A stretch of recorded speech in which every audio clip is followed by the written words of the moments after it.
नमस्कार दोस्तों, एक नई लर्निंग के साथ हाजिर हूँ और आज की इस लर्निंग में एक ऐसी कंपनी को लेकर के हम लोग चर्चा करेंगे जो खास करके डेटा सेंटर में डील करती दिखती है और आईटी इनेबल सर्विसेज से बिलोंग कर। यदि कंपनी की बात करें, सॉल्यूशन फ्लेक्सिबल थ्रू कहती है डेवलप्ड फॉर योर रिक्वायरमेंट। जिस हिसाब से रिक्वायरमेंट आपकी होगी इस हिसाब से कंपनी आपको आईटी की सर्विस प्रोवाइड करती है, जिसमें इसकी यदि आप प्रोडक्टिविटी रेंज की बात किया जाए तो डेटा सेंटर सर्विस सर्वर से लेकर के चाहे एआई सिस्टम हो या वर्क स्टेशन की बात किया जाए, प्राइवेट क्लाउड एचसीआई की बात किया जाए, हाई परफॉर्मेंस स्टोरेज हो या एचपीसी सिस्टम जैसे प्रोडक्टिविटीज में कंपनी डील करती है। ये जो उनकी प्रोडक्ट है, सर्विसेज में इसी तरह की चीज को देखा जाए, चाहे क्लाउड माइग्रेशन का काम हो, मैनेज्ड क्लाउड सर्विसेज की बात किया जाए, ओपन स्टॉक क्लाउड की बात किया जाए, एचपीसी ऑन क्लाउड की, तो ये इनकी बिजनेस मॉडल कहती है। बिजनेस मॉडल में इनके पास ये प्रोडक्टिविटीज है और ये इनकी सर्विसेज की बात।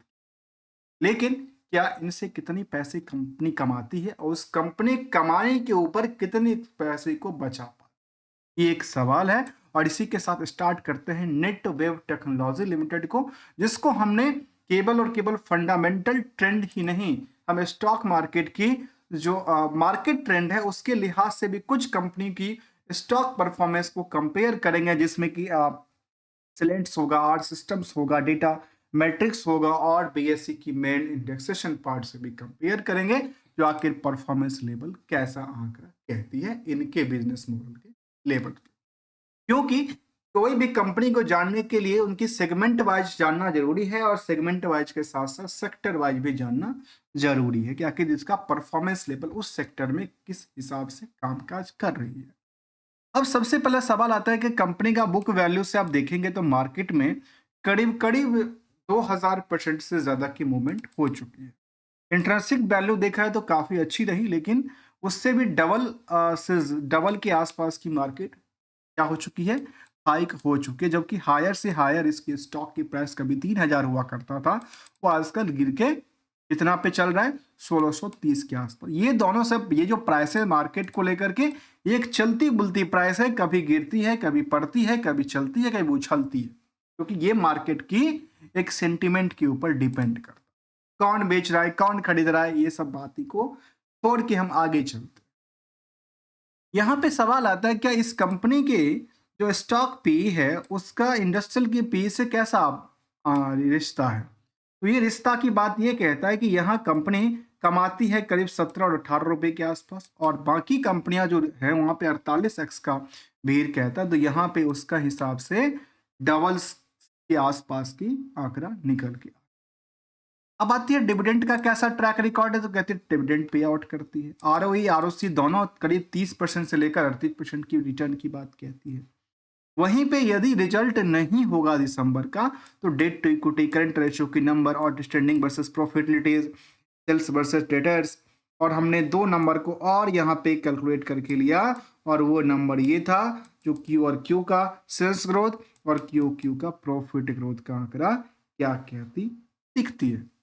इसके अलावा कुछ और पार्टों को जानने की कोशिश करेंगे, उससे पहले देखिए प्रमोटर कंट्रोल कंपनी में 71% के आसपास की है, जहां पे कंपनी अपने ओवरऑल बिजनेस मॉडल से 10% की कमाई को सेव कर। तो क्या आंकड़ा कहती है इस कंपनी को लेकर के, क्योंकि स्टॉक की प्राइस को फिलहाल इग्नोर करते हैं और आगे इनकी बिजनेस मॉडल से क्या कंपनी कमा पाती है उस पर जरा फोकस। एक सवाल आता है, क्या ईयर एंड ईयर बेसिस का इनका फाइनेंशियल ट्रेंड कैसा रहा है। इसको हम बेसिकली कहते हैं ट्रेंड। इस ट्रेंड के आधार पे देखा जाए तो 2020 से लेकर 24 तक का जो ट्रेंड था वो 62% से लेकर के करीब 61% तक की रिटर्न क्रिएट करती दिखी है, इंक्रीज करती दिखी है 2024 में 2023 के कंपैरिजन कर। वैसे ही जो क्वार्टरली डेटाबेस हुआ उसमें दो तरह का अवलोकन किया जाता है। यहाँ पे जो है वो डेटाबेस दिसंबर तक का पब्लिश हो चुका है, तो दिसंबर तक में पिछले साल के वाई ओ वाई के हिसाब से क्या था और क्यू के हिसाब से, ये दोनों जानना जरूरी है। देखिए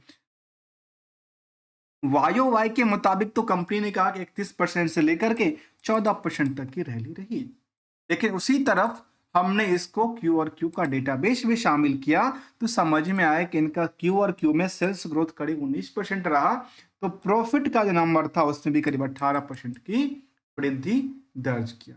मतलब दोनों तरफ से मार्केट बुल एंगल से दिखती नजर आई। इसमें जैसे ही दिसंबर का रिजल्ट आया तो हम 4 लाइन आइटम को काट देते हैं, क्योंकि ये हमारी मतलब का चीज नहीं बनता। क्यों नहीं बनता? क्योंकि ये चारे के चारों बैलेंस जो है बैलेंस शीट हकीकत को बयां कर, और वो हकीकत अभी नहीं है क्योंकि कंपनी ने ये डेटा शेयर ही नहीं किया। अब आते हैं मार्केट को लेकर के, जो आखिर इसमें पीयर्स से कैसा अवलोकन करेंगे और पीयर्स के मुताबिक किस तरह की अवलोकन निकल गया।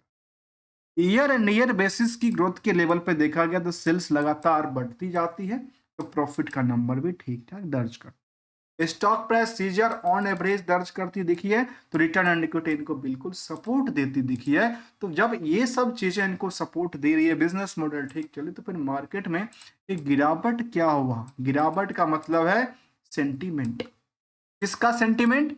स्टॉक ट्रेडर का सेंटीमेंट। वो यहाँ पे स्टे नहीं रखना चाहिए, डिस्काउंट पे बेचने के लिए एग्री हो रहा है।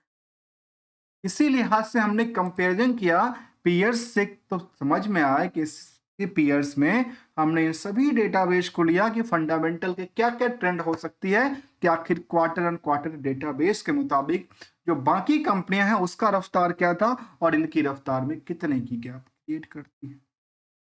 तो यदि हम नेटवेव टेक्नोलॉजी की बात करें तो अपने लास्ट 12 महीने के डेटाबेस के मुताबिक कंपनी 10% के नेट इनकम को सेव कर पाती है, जिसमें कि अदर सोर्स ऑफ इनकम भी इन्वॉल्व होगा। और वो कितना है? केवल और केवल 2 करोड़ का नंबर की बात कर, जिसमें 1 करोड़ की एडजस्टेबल रेवेन्यू सोर्स कह सकते।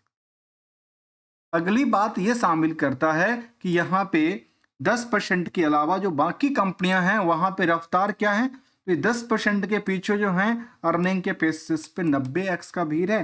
तो बाकी कंपनियां जो कमाती है, चाहे वो कंट्रोलर्स प्रिंट ही बात करें जहां पे 11% से ज्यादा कमाती है, लेकिन भीड़ का आंकड़ा नहीं कहता। जबकि स्टॉक परफॉर्मेंस के लिहाज से कुछ और भी आंकड़ा देती है, और वो ये कहता है कि जहां पे हमने इन सभी कंपनियों को कंपेयर किया तो पिछले 1 साल के दौरान में जो कंपनी रेस में भागीदारी बनती जा रही थी, जो 11% आज भी अप ट्रेंड जाहिर करता है इतने गिरने के बाद भी, तो 32%, शायद 17% और 8% से ज्यादा की गिरावट रही रिजल्ट से लेकर के डेटा मैट्रिक्स तक की बात हो। वहीं सेंसेक्स में 1 साल के अंदर 4% की मूवमेंट रही। तो पिछले कुछ दिनों से लगातार जो बिकवाली का प्रेशर था, इस 6 महीने की बिकवाली के प्रेशर को आप देखेंगे तो बिकवाली के प्रेशर में सभी कंपनियों से लेकर के इंडेक्सेशन पार्ट में गिरावट रही। तो कुछ में थोड़ा सा कम और कुछ में थोड़ा सा ज्यादा की बात शामिल करता। ये इनका डेटाबेस की तरफ हमने समझने की कोशिश किया, तो यहाँ पे रफ्तार ये रहा कि यदि सेंसेक्स 4% गिरावट दर्ज करती है तो नेटवेव टेक्नोलॉजी में 40% से ज्यादा की गिरावट दर्ज करती है। इसके अलावा यदि निवेशकों का इंटरेस्ट जाना जाए तो कंपनी में करीब 1.5 लाख से ज्यादा निवेशक हैं। FIDI और आम पब्लिक के आसपास होल्डिंग है। प्रमोटर तो ऑलरेडी 71% की पोजीशन के साथ बैठी पड़ी हुई है। जहां पे आम निवेशकों के पास जो पोजीशंस था उसमें वृद्धि दर्ज करती दिखी, 2% के आसपास की बात करी, जिसकी वजह से मार्केट में नए निवेशकों का भीड़ बढ़ती दिखी। इसके अलावा अभी ट्रांजेक्शन जो अर्निंग कॉल को लेकर कंपनी ने अपनी पीपीटी जाहिर किया, उसको लेकर के 20 जनवरी को इनका अपडेट आया था, और आज मैं स्टडी कर रहा हूँ इसके अपडेट के मुताबिक इन्होंने कहा कि इनके जो लिहाज था उनमें इन्होंने परसेंटेज ऑफ ग्रो को लेकर आंकड़ा दिया होगा।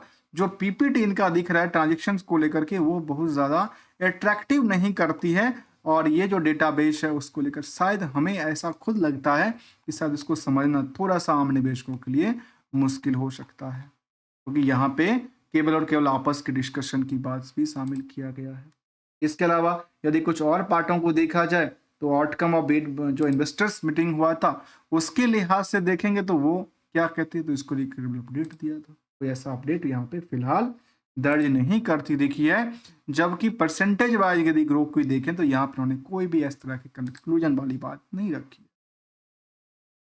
नेक्स्ट अपडेट की तरफ देखा जाए, अभी जनवरी के पीपीटी के मॉडल को देखा जाए तो पीपीटी के मॉडल में कंपनी ने कहा है कि हम नेटवेव्स जो टेक्नोलॉजी कंपनी है वो कहती है India's leading high and computing solutions providers, और इसका जो ग्रोथ रेवर है, ग्रोथ रेट की बात कहती है, कंपनी ने ये कहा कि हमारे पास 5,000 से ज़्यादा हमारे पास ये हैं, 500 से ज़्यादा ये हैं, ठीक है ना। और इसको लेकर के कंपनी ने अपनी डेटाबेस साझा किया। यहाँ पे पीपीटी के मुताबिक मार्केट में इनका निविद्या जो कंपनी है उनके साथ इनका कारोबार चलती है, जहाँ पे निविद्या एआई इंडिया समिट 2024 में हुआ था, इनमें इनका भी भागीदारी क्रिएट करती दिखी थी। इनकी सभी के सभी मैट्रिक्स को लेकर उन्होंने दर्ज किया है, जहाँ पे इनकी ड्राइवन कस्टमर बेस की बात कहती है, तो बैंक इनकी कस्टमर बेस की मार्केट कैपिटलाइजेशन की बात भी कहती है, मार्केट में शेयरिंग की भी बात शामिल करता है। ये कुछ पार्ट को हमने समझने की कोशिश किया, पैरामीटर्स को समझने की कोशिश किया, तो यहाँ पे कंपनी को लेकर के कुछ बातों को हमने कंपेरिजन किया तो समझ में आया कि यहाँ पे प्रॉफिटिलिटी तो चल रही थी, लेकिन उस हिसाब से मार्केट में उनकी रफ्तार नहीं मिली, क्योंकि रिस्क फैक्टर नहीं था, रिटर्न का एक्सपेक्टेशन काफ़ी ज़्यादा था, तो मार्केट में अच्छी खासी ऊंचाइयों पे जाने के बाद मार्केट में जो गिरावट रही वो केवल और केवल सेंटीमेंट के बेसिस पे था। अब अक्सर एक सवाल आता है कि सर टारगेट क्या है, अब टारगेट तो बताते नहीं हो, अब स्टॉप लॉस तो बताते नहीं हो। दोस्तों मैं क्यों नहीं बताता, उसके पीछे का वजह है।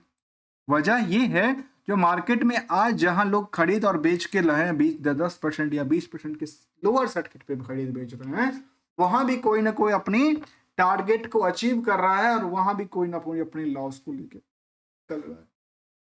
इसीलिए जब भी इंटर करें, उस इंटर के टाइम पे अपनी ट्रेंड को जरूर अवलोकन करें कि आप किस ट्रेंड में ले रहे हैं। यदि आपकी ट्रेंड लगातार गिरावट का है, डाउन ट्रेंड वाली है, तो आपको फिर फायदा क्या मिलेगा, आपको फ्यूचर के लिए सोचना पड़ेगा। यदि ये ट्रेंड है, आप ट्रेंड है, तो आपको प्रॉफिट की बुकिंग के सिचुएशन को समझना पड़ेगा कि पैसे निकालना भी है, तभी तो पॉकेट में पैसे भी आए। मिलेंगे कुछ नई लर्निंग के साथ, विदाउट किसी ट्रेडिंग एडवाइजरी और नोट्स को लेकर के कंपैरिजन करते हुए। तब तक के लिए थैंक्स फॉर द जर्निंग। यदि आपको अच्छा लगा हो तो वीडियो को लाइक, चैनल को सब्सक्राइब करना मत भूलिएगा।